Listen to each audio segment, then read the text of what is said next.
Järjekordne põnev mäng, lühike mängu kokkuvõte. No eks me ise tegime selle mängu põnevaks, et selles mõttes oli ta suhteliselt raskeks läks, et lõpus olime 2 korda saime ette ja 2 korda mängisime maha aga kogemus muidugi suurem osa meie mängijatel puudub kogemus Balti liigas mängimises ja A-divisionis mängimises ja vastasvõistkond on nii palju kui mina tean, ta mänginud Balti liigas A-divisionis algusest peale, et tal on kehvad ajad praegu ja on mängu rajatud väga palju pikkade peale, et esimene võistkond meie vastu mängis, kes oli komplekteeritud siis hästi pikkadega, et sellepärast me kaotasime ka laua, et esimene mäng nendest 10 mängust, kus me lauavõitluse kaotasime. Mis seal 4. veerandajal juhtus, et alguses saite ilusa vahe sisse, aga mingi hetk hakkas vastasel jälle lõpuks pall korvi minema, et lasite lõppu jälle põnevaks? No ega me nüüd ise seda lõppu põnevaks tahtnud lasta, aga see ongi see, et kogemus oli minna juhtima, me oleme nüüd Balti liigas saanud 2. võidu ja kogu aeg oleme tagaajate osas olnud, et me peame õppima ka mängima,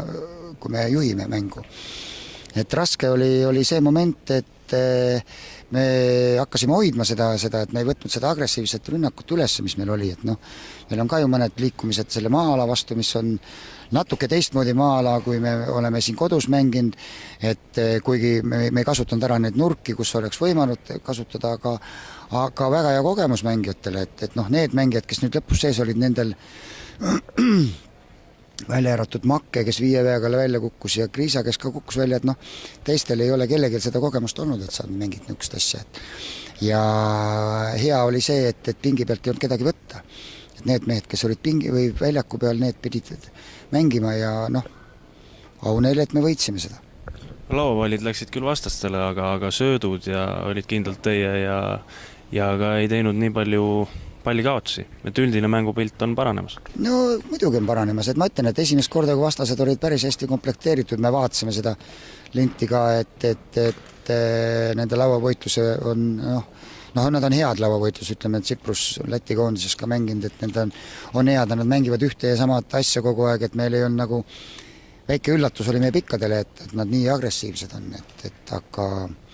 aga jälle hea kogemus, et me oleme ühe kogemuse võrra rikkamad, et järgmine kord me teame, mille peale rohkem, et tahaks jõuda kunagi nii, et meil lapiks auke või võtaks ette mõned asjad nii, et mida võiks teha ilma selleta, et me oleme karistada saanud. No selge, edu, aitäh!